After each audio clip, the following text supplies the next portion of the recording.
कभी सोचा है, किताबें तो सबके पास वही होती हैं, टीचर भी सेम, फिर भी क्लास में कुछ ही लोग हैं जो हमेशा टॉप करते हैं। ऐसा क्यों? क्या वो बाकियों से ज्यादा स्मार्ट हैं? या उनके पास कोई सीक्रेट है? आज हम इसी सीक्रेट सिस्टम को डीकोड करने वाले हैं। तो सवाल ये है कि क्या ये सब बस किस्मत का खेल है, या फिर इसके पीछे कोई गहरी वजह है, कोई लॉजिक? चलो पता लगाते हैं। और जवाब बिल्कुल साफ है, ये किस्मत तो कतई नहीं है। सक्सेस कोई तुक्का नहीं होता, ये नतीजा है एक सिस्टम बनाने का, एक स्मार्ट, साइंस पर आधारित सिस्टम। तो चलिए अब इस सिस्टम में थोड़ा और गहराई से उतरते हैं। बात ये नहीं है कि टॉपर्स सिर्फ ज्यादा घंटे पढ़ते हैं, नहीं, बल्कि वो एक खास तरीके से पढ़ते हैं। देखिए, टॉप करने वाले लोग मोटिवेशन के इंतजार में नहीं बैठते, वो एक सिस्टम पर, एक अनुशासन पर भरोसा करते हैं, और यही उनकी सबसे बड़ी ताकत है, कंसिस्टेंसी। तो इस सिस्टम का पहला और सबसे जरूरी हिस्सा क्या है? वो है जानकारी को सिर्फ दिमाग में डालना नहीं, बल्कि उसे वहां पर टिकाए रखना। इस पूरी तकनीक का निचोड़ना बस एक लाइन में है। टॉपर्स दोबारा पढ़ते नहीं, वो याद करते हैं। इसी को कहते हैं एक्टिव रिकॉल। मतलब जानकारी को सिर्फ पैसिव तरीके से देखना नहीं, बल्कि एक्टिवली उसे दिमाग से बाहर निकालने की कोशिश करना। यहाँ पर अंतर बिल्कुल साफ दिखता है। जब हम सिर्फ नोट्स को बार बार देखते रहते हैं ना, तो दिमाग ज्यादा मेहनत करता ही नहीं। लेकिन जैसे ही हम उसे याद करने की कोशिश करते हैं, दिमाग के अंदर के जो न्यूरल रास्ते हैं वो मजबूत होने लगते हैं। असली सीखना यही है। अच्छा, तो इसे असल में करना कैसे है? बहुत सिंपल है। मान लीजिए बीटा ब्लॉकर्स पर एक चैप्टर पढ़ा।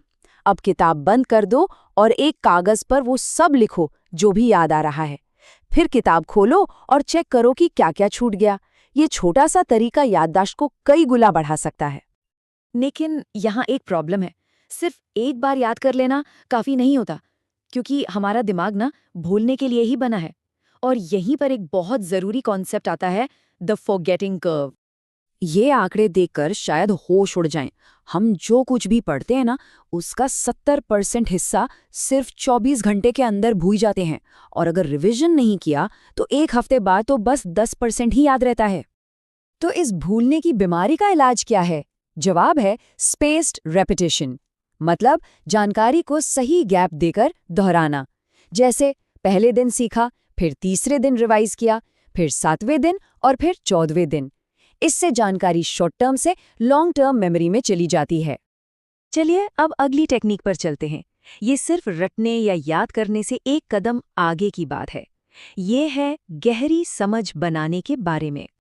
कभी सोचा है, सालों पहले देखी हुई किसी फिल्म का कोई सीन हमें आज भी क्यों याद रहता है? क्योंकि उस सीन से हम इमोशनली जुड़ गए थे। बस यही सेम फंडा पढ़ाई पे भी काम करता है।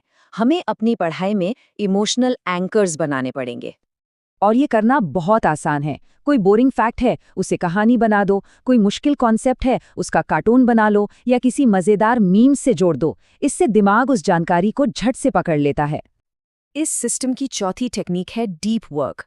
ये एक तरह की जादुई मेंटल स्टेट है, जिसमें हम काम में पूरी तरह खो जाते हैं। कोई डिस्ट्रैक्शन नहीं, कुछ नहीं। इसी को फ्लो स्टेट भी कहते हैं। यहाँ देखिए, एक तरफ है वो पढ़ाई जब फोन पर नोटिफिकेशन आ रहे हैं और हम मल्टीटास्किंग करने की कोशिश कर रहे हैं, नतीजा जीरो आउटपुट।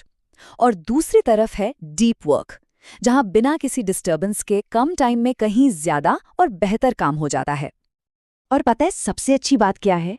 फोकस करने की एबिलिटी कोई टैलेंट नहीं है, ये एक स्किल है, बिल्कुल एक मसल की तरह। जितना इस्तेमाल करोगे उतनी ही मजबूत होती जाएगी। और अब आते हैं इस सिस्टम की सबसे पावरफुल टेक्निक पर। ये ज्ञान की असली परीक्षा है। इसका फंडा बहुत सिंपल है। अगर किसी मुश्किल टॉपिक को किसी ऐसे इंसान को आसान शब्दों में समझाया जा सकता है जिसे उसके बारे में कुछ नहीं पता, तो इसका मतलब है कि वो टॉपिक आपको सच में समझ आ गया है।